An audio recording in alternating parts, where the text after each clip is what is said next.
3, 2, 1. Hello, and Hi, welcome everyone. to this We gotta podcast start we're over. killing you. Hi, everyone. Hello. Welcome to our kitchen. I'm Keelin, I'm Adam. and today we're going to be making rye sourdough bread. Yeah, it's going to be fun. Yeah. Well, I don't know a whole lot about baking, but Adam's been learning. yeah, we've never... Pre-quarantine, he was doing it before it was cool. Yeah, this sourdough... well, first off, we've never made this kind of sourdough before. It's an experiment. So we'll have to learn. But... Here, stand more in the video. Yeah, there you go. So the most important part about your sourdough is your sourdough starter. So that's what we have here. This is about a 1 liter glass jar.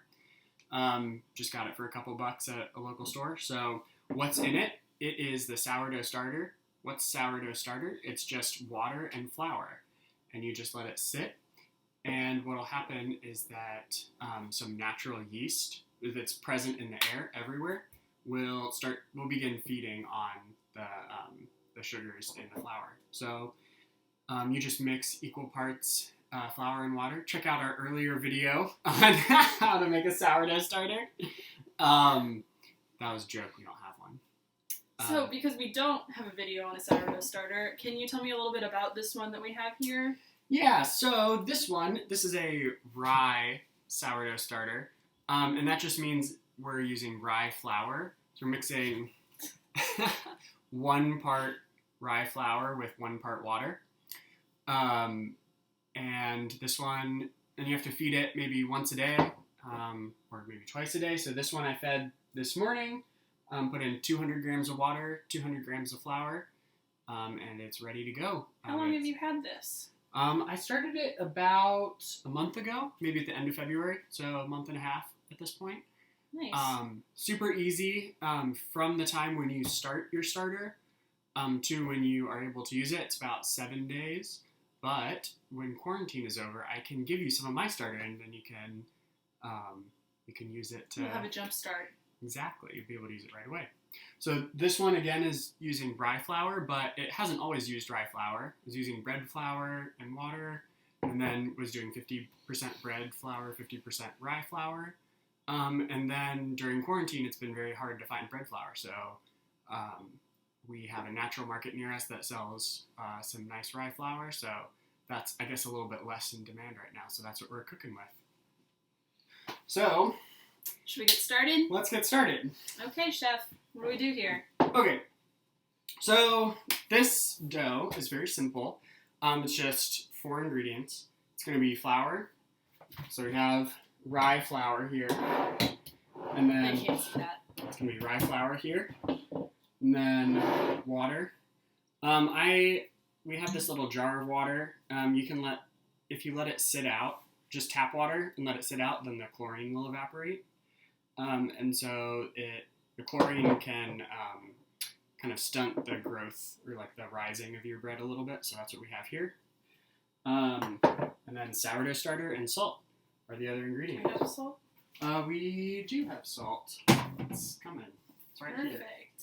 Perfect. Okay, so first one we get 500 grams of rye flour. In this bowl? In that bowl. And we like to use weight because it's a little more accurate. So we just have this little handy-dandy kitchen scale that we use. It's also way easier because I find that when I'm doing cups, maybe it's like 6 cups of flour or something, and you get distracted in the middle. Somebody starts talking to you, and you say, oh, wait, was that 3 or 4? You have to pour it out and start over. How many grams? 500 Oh, grams. that's a lot. Oh, So no. I'm making a little half loaf here on this side because we don't have enough starter for both. So this is 250 grams of rye flour, white rye. So you got 500 grams. I do, sir. So you can zero that. Mm-hmm. Go ahead and, I would go ahead and put the salt in. Okay. We do 10 grams of salt. Again, we have 5 grams here. I'm just going to mix that up a little bit. Do you want me to mix this up? Yeah, go for it. 15 grams of salt on accident. That's okay. We just have, salt is just the flavoring, so it'll just be a little bit of a saltier loaf. And we like to use our hands here. Yeah, it's fun. I like it. We should also we have this little dough scraper. Actually, this blue one we usually use for cleaning the counters, and then this gray one we use for scraping. Might come in handy because rye has less gluten in it than wheat, and so it's going to be a little bit of a gloopier dough. Okay, what's next, sir? So next, I would go ahead and put in the sourdough starter, and you need 350 grams of starter. This is not moving. I'd like All a spoon. right. Oh wait, we have a spoon out. Aha. And then you did the float test. You said 350 grams? Yeah, and then I'll need it. We need some of the starter after you. I'll do 175 grams. One important thing about your sourdough starter is as long as you keep just a little bit, you can bring it right back to where it was. You want to make sure that you don't accidentally use all of it, because then you'll have to start over, and it'll take another 7 days to start your starter. Or between when you start your starter and when you can use it. This is not going quickly because it's very sticky and it's not moving. We can edit some of this out. Yeah, this is the first time that we've made sourdough with this starter since it's been 100% rye. It's also the first time we've made a cooking video, so, you know, anti-excellence. Anti-excellence. We figure if you're watching this, you're one of our pals, so hopefully you find some value in this, even though it is not of the highest quality. Perfect. There we go. 356. Now it says it's 54, 55. Okay. And how much water are we putting in this one? It is 360 milliliters of water. So it's 360 grams. Yep. It's your chemistry for the day. Density of water is 1. And can you trade me? Because I need to weigh out some We're going to just knead all this stuff together now. Oh gosh. Okay. It just went. And so here, you're really just looking to combine everything. You don't want any more dry flour. You don't want a lump of starter. Really just looking for something that actually looks like dough.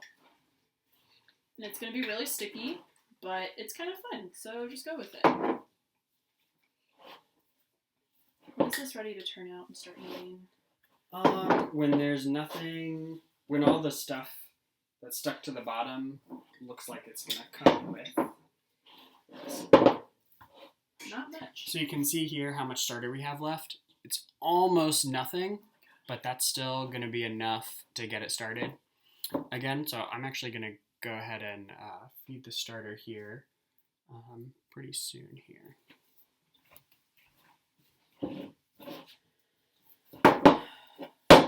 Okay, that looks mostly formed, I think. Okay. So we'll go ahead and turn it out now? Yeah, do you want to lightly flour? You're going to have to do it for me, but yeah. My hands are a mess. Okay, you want to pick up that bowl? Yeah. So now we're going to lightly flour the counter. You don't this is maybe too much. You don't really want too much. This dough is going to be super sticky, but resist the urge to add more flour, because the bread will soak it up, but it maybe won't turn out quite It'll right. ruin the texture. Yeah. So you can just take the bowl, dump the dough. Well, you're going to have to pull the dough because it doesn't want to dump, but pull the dough out. Scrape out all the bits that might stay in the bowl. If you can't get absolutely everything, that's fine. I'm going to go ahead and set that bowl there. Can you put it on the stove? Yeah. We'll use these bowls again later when the dough starts to proof. That's one of the great things about bread is you really just need the one bowl. You don't need to have a clean bowl for proving. Now we're going to go ahead and start kneading the dough. Rye, unfortunately, is like extra sticky and isn't going to get quite as firm as a traditional bread dough would, but that's okay. Yep. And again, resist the urge to add more flour, even though you can see it's like very paste-like. I'm sure you can hear that too. Hear that sound. We made some biscuits this morning, and this dough reminds me more of a biscuit dough than Of bread. Of bread. But that's okay. We still want to... It's still important to work it, because even though there's not very much gluten, there's still some, and we're trying to build the gluten up. The gluten in bread, what's a good way to think about it? Think about it like Velcro, almost. So you have the little, you know how Velcro works, you have the hooks and you have the loops. So the hooks on one side go into the loops on the other side, and then the more you press it together, the more tightly they're stuck. So that's kind of what gluten does. And the thing that gets trapped in between it is air. And so when your bread rises, it makes little pockets in the dough. And so that's why when you cut in the middle of the dough, you think about your sandwich bread, you have some, like a crumb, you have a texture in the bread. And that's from the way that the gluten interacts with the air that's released during the rising process. Is that... How long would you say you have to knead this, Adam? This one, maybe... Well, it's different for everyone, but maybe six-ish minutes. So we're getting there. This little one maybe needs a little bit less. You can see it's just a little baby loaf here. Adam's also more experienced with kneading. He knows how to apply the right amount of force. I'm still kind of a novice. So for me, it would take longer to do the same amount of kneading.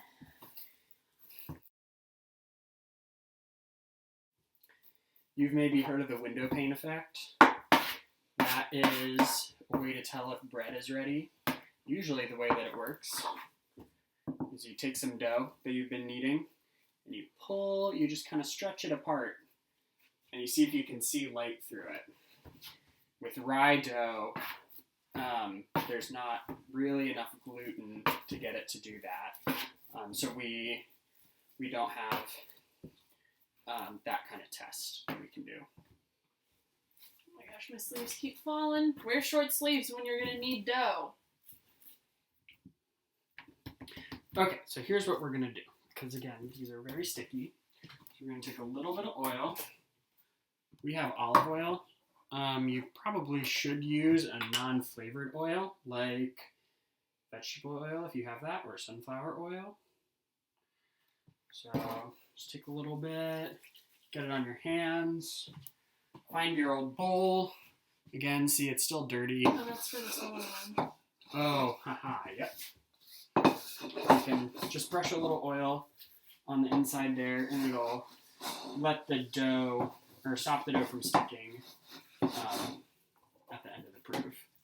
Ooh.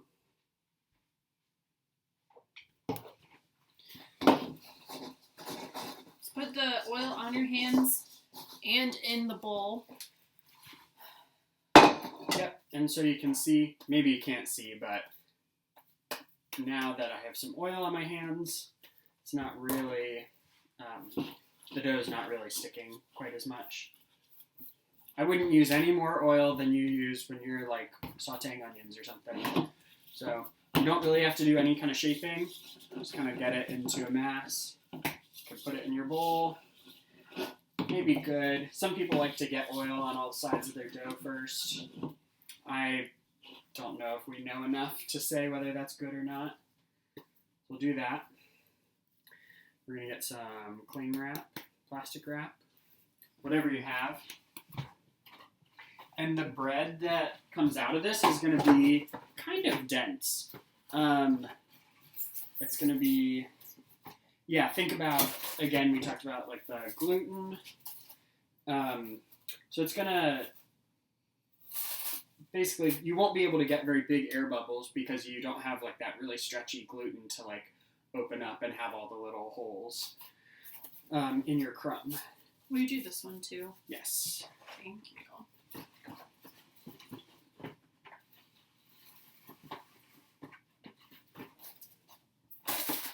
This is not the best way to, I always mess up my plastic wrap.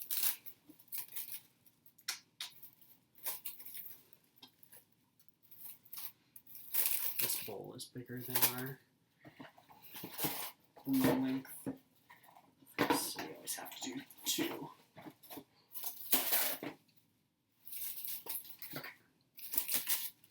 Okay.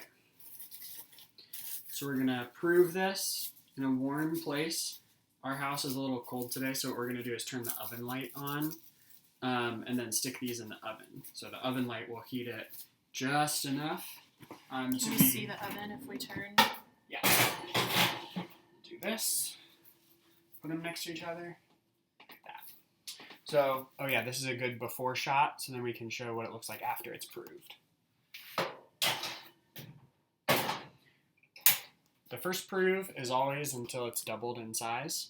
So a lot of recipes will take 1 hour to do that, but for sourdough in particular, you're using the natural yeast, and so it takes a little bit longer. So we're going to prove this dough for about 2.5 hours.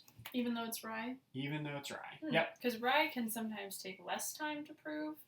So, yeah, we'll come and check on this in about 2.5 hours. Yep. And you know what doubled in size looks like. If it's not doubled in size, then it's not ready, even if it's been 2.5 hours. So trust your gut. Don't follow the recipe exactly. Trust your gut. It's going to be great. Welcome back. So we are waiting for our bread or our dough to rise in the oven, just with the oven light on. So what we're going to do now is talk about how to feed your sourdough starter.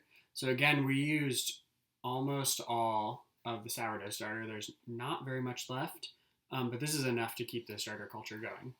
So what we're going to do here is we're going to get, and it's really important to use weight for this, unfortunately. So if you have a bathroom scale, I don't know what the precision on your bathroom scale is, but maybe you can do that. So we're going to take the weight here, and I'll show you this to you. So you can see 454.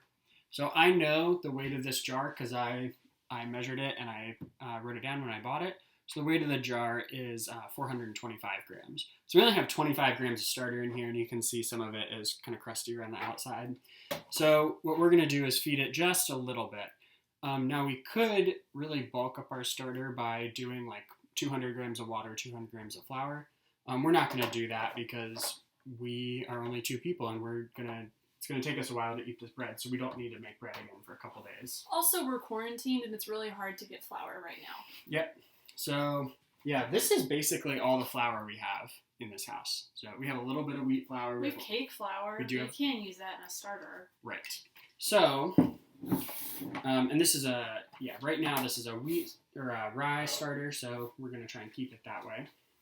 So, we need a couple things.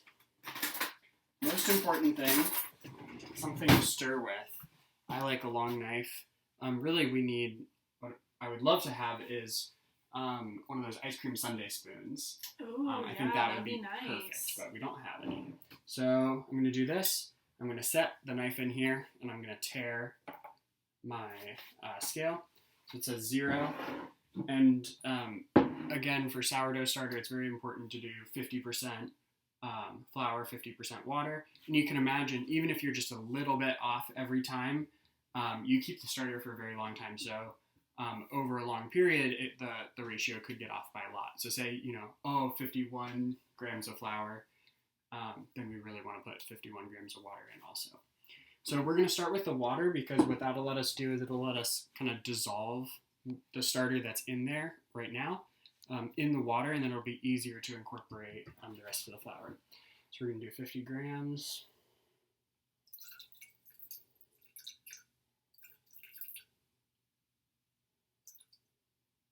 And that's 53 grams. Here, you can see. 53 grams. So I'm going to tear it again, and then we can do 53 grams of rye flour. Let's do that. So we'll mix it up also.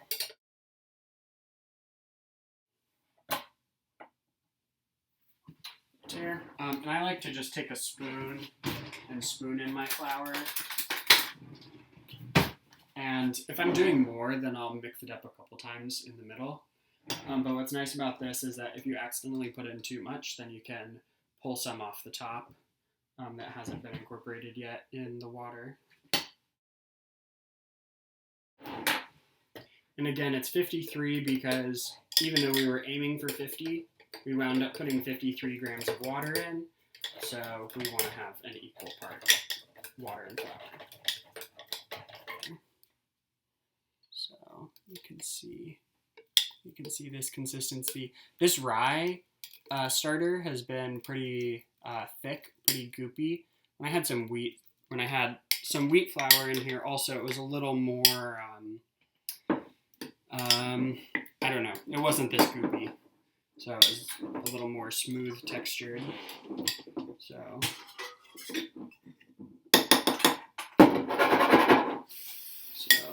we're gonna kind of try and pat this down as well as we can. And then one thing that's nice about having glass is that you can, so what's happening is that the wild yeast is feeding on the sugars in your flour. And so as they feed on that, they'll release carbon dioxide, and so your starter will bubble up, and you'll get these bubbles, and you'll be able to tell. You can't see them right now, but on the sides you'll get these little holes. It almost looks like your bread cross section. So anyway, that's how you feed your starter. So last important thing to note is that you should not seal the top of your starter.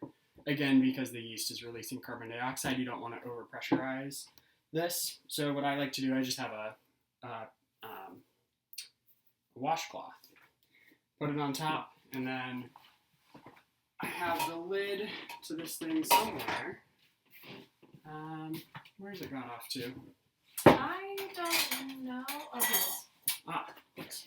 Yeah, I just have the lid here, and so I'll screw the washcloth down. So it's like that. So you can keep it on. If you keep it on the counter, you have to feed it again in 12 to 24 hours. If you can put it in the fridge, and then you can feed it once every week. You can put it in the freezer, and it should freeze pretty well for a long time, as far as I know. So that's how you take care of your sourdough starter. Yeah, so hey, our timer went off. I already turned it off. But, so now it's been 2.5 hours. It's time to check our dough. So, Keelin, why don't you show us? So, this is the one we looked at previously, so we'll start with this one. All right, how's it look? Does it look doubled in size? Honestly, not really. No? It's close. It's closer than it was when I checked 20 minutes ago, but I don't think it's there yet. Other guy. Oh. Also getting there. Yeah. Not quite, though. So we're gonna, even though it was 2.5 hours, we're gonna wait a little longer. This means we get to drink more tea. Wait, how long has it been now? Almost 3 hours? A little more than 3 hours at this point.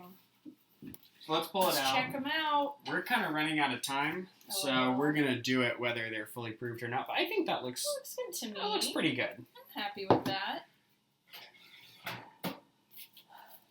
This one's also, I think, looking good. We'll call it good. Let's transition back to our counter. I think that's the right angle for the camera. Mm-hmm. What's next?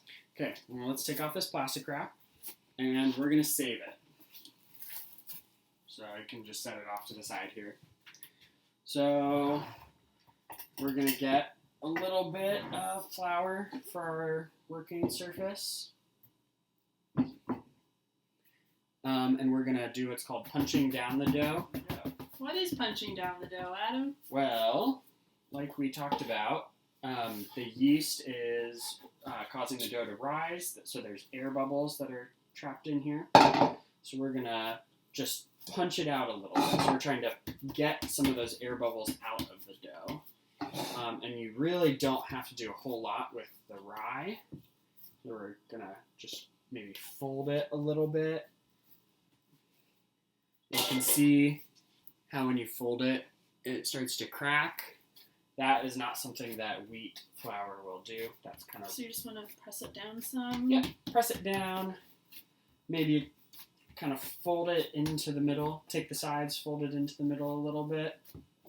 It's not as sticky as it was, is it? No, it's a lot easier to work with now, which is nice. Oh yeah, I can see some of those cracks. Yeah.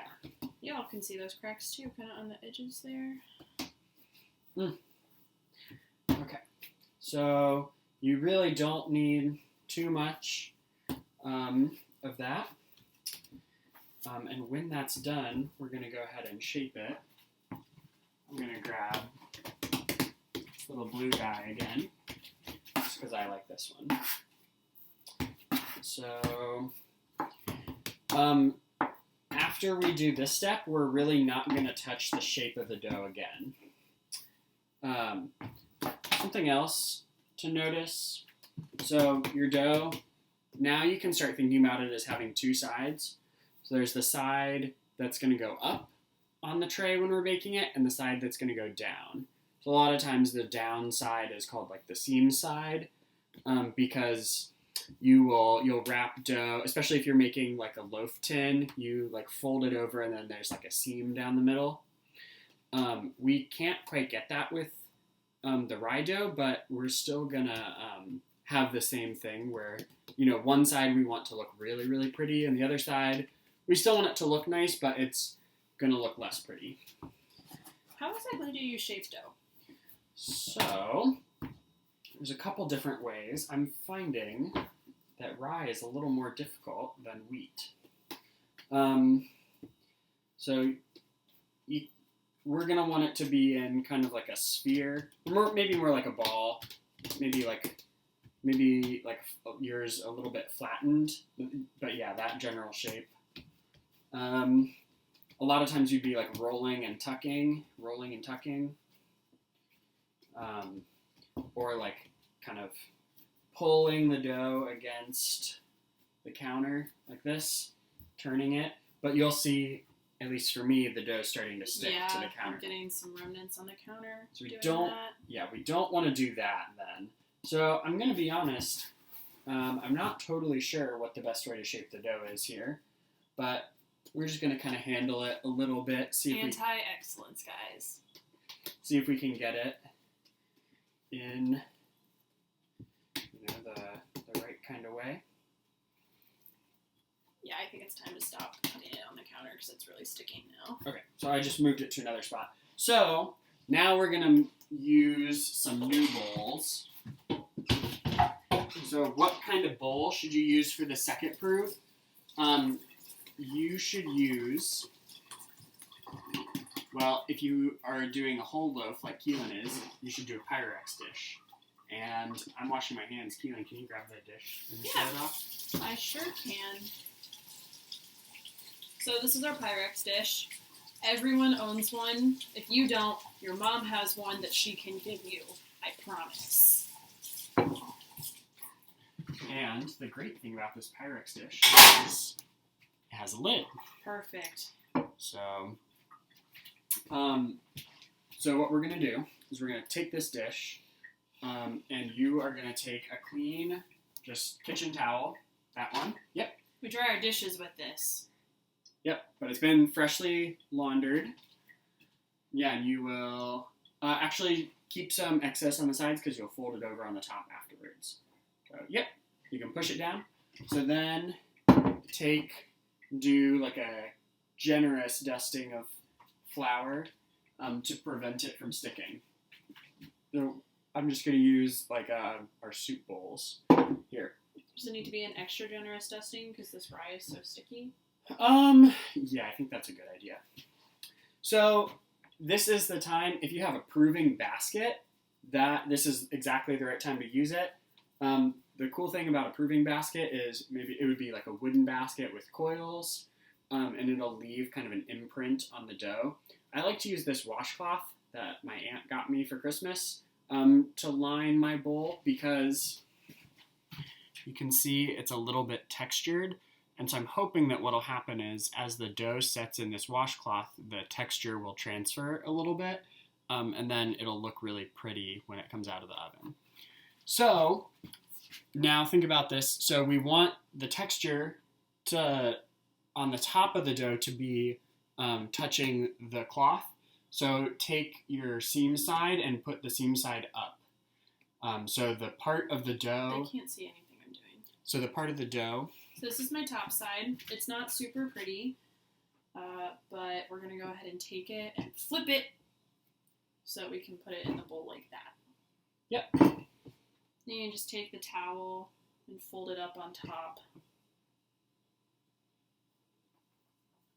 Yep, and then if you want to put the lid on too, that'll be perfect. So we'll do this too. So again, this is my top. This is my seam side. So seam side up in the dough or in the bowl. I'm gonna put some flour on this side of it too. And then because I don't have this lid, I'm gonna take my plastic wrap that I saved. I'm gonna cover it again. And we're gonna let this sit for about 2 more hours. Okay, we're All back. right. It's been like 2 hours. It's 8 o'clock. We started this at what time was it? We didn't check. We didn't check. It's been at least 6 hours, I think. This is a long process. We should have said that at the beginning of the video. Yeah, but that's Well, okay. Here we are. So our dough has risen beautifully. So here, this is the little baby one. So you can see, look, it's touching all the sides. We're really hoping we can get the texture from the washcloth. And why don't you take a peek at the big one? The big girl. It's more of a process to check on it on her. Here, we'll angle it down a little so you can watch the grand reveal. Boop, boop, boop. Look at that. Super big. Super big. Okay, so here's what we're going to do. So remember how last time we punched the air out? So we don't want to do that this time. We want to keep the air in. So we want to touch this as little as possible. So we're just going to turn these out. We're going to take our baking sheets. Do we need to grease them? Good question. I don't remember. I'm going to guess small grease. Small grease? We don't want them to stick. That's true. I was thinking grease. I don't know. Maybe What do you guys flour. think? Leave a comment below. Yeah, my gut is telling me flour. Okay, flour it is. Okay, so we got little, just a dusting, just enough to make sure it won't stick. So, might be harder with the bigger one, but we're just gonna turn this out, and we don't want it to like plop out from a really high height. You have to be gentle. Yeah, please be gentle. We'll kind of do that. Take it off. Oh, look at that. Woo! Woo! Hey, look at that. So, yeah, what do you think? Do you think it looks good? I'm really happy with them. Me too. We do have a little bit of texture here from the washcloth, so hopefully the final loaf will have that as well. That's really exciting that turned out. So now, we already have the oven preheated, don't we? Yes. So, actually, something to note. So, normally at this stage, what you would be doing is scoring the bread. And the reason that you score the bread is because all the air that's in there is going to want to bust out and it'll rip holes in the dough. But for rye in particular, we're not going to score it. Do you know why? I think it has to do with the lower gluten content. So the same reason that the dough won't rise as much, the same reason that it'll be denser, I think is also the reason, there's not as much air that's trying to burst out. But what we're going to do is let it set for a little bit, and we're going to start to get a couple cracks on the top. I can already see one in here. Ah, perfect. We'll have to check later to see if that turned out or not. Okay. So while these are sitting, why don't we talk about the oven setup? Yeah. So your breads, you're going to want to bake them really hot. So we have the oven on at 450, and these bad boys are going to go in for 45 to 50 minutes. What else do we need, Adam? So the last thing we need is steam. Yeah, so we have this beautiful kettle. Thanks, Kelly Roddy, my mother, Christmas last year. Yeah, so we already boiled some water. So, and if you look inside the oven, which is preheating right now, so this is probably a terrible idea to open it. You can see we have a little tray in there. That's our browning pan. And we are, just use whatever you have in the kitchen. So when we add the loaves, we're gonna pour the water in, and it's going to make steam. And what steam is going to do is it's going to keep the crust from forming too early. And in a non-rye dough, this is especially You should come important. stand here. In a non-rye dough, this is especially important because it's gonna let the dough, basically it'll finish the last prove in the oven. So you want to catch it a little bit before it's done, and then it'll lift up in the oven. And if you don't have steam, then the outside is going to get hard before it's done proving, and so your dough is going to be like kind of squat. And we'll get like grips in it, essentially. Right. Yeah. If it can't come out the top, where's it going to go? It'll come out the side. It'll be really clear if you don't have steam. Yeah, it won't be it. So she's steaming. It's time to put the loaves in the oven.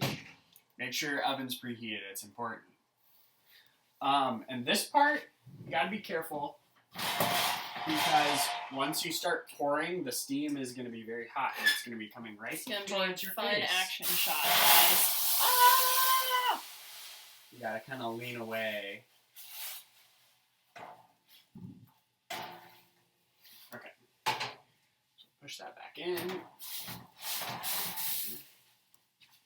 And then we'll put our 2 loaves in.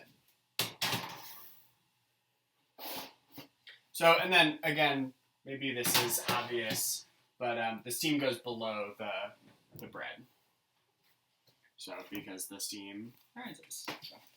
Okay, now we wait 45 to 50 minutes. For the larger one. We don't know how long the smaller one will take. Yeah, we're going to check on it after 30, and we will report. We'll let you know. You'll watch it right now, but we won't know yet. All right, it's been half an hour, so we're going to check on our little BB loaf. We honestly have no idea how long this one's going to be, so let's try and not keep the oven open for that long. In and out, real fast. You got it. How do you... Oh. Oh, my goodness. Oh. Okay, I'm not... Yeah, if you could. Bloop. Okay, so there we go. So, how can you tell if bread is done? You have to tap the bottom. Okay, how do we do that? You gotta be prepared to get a little burnt.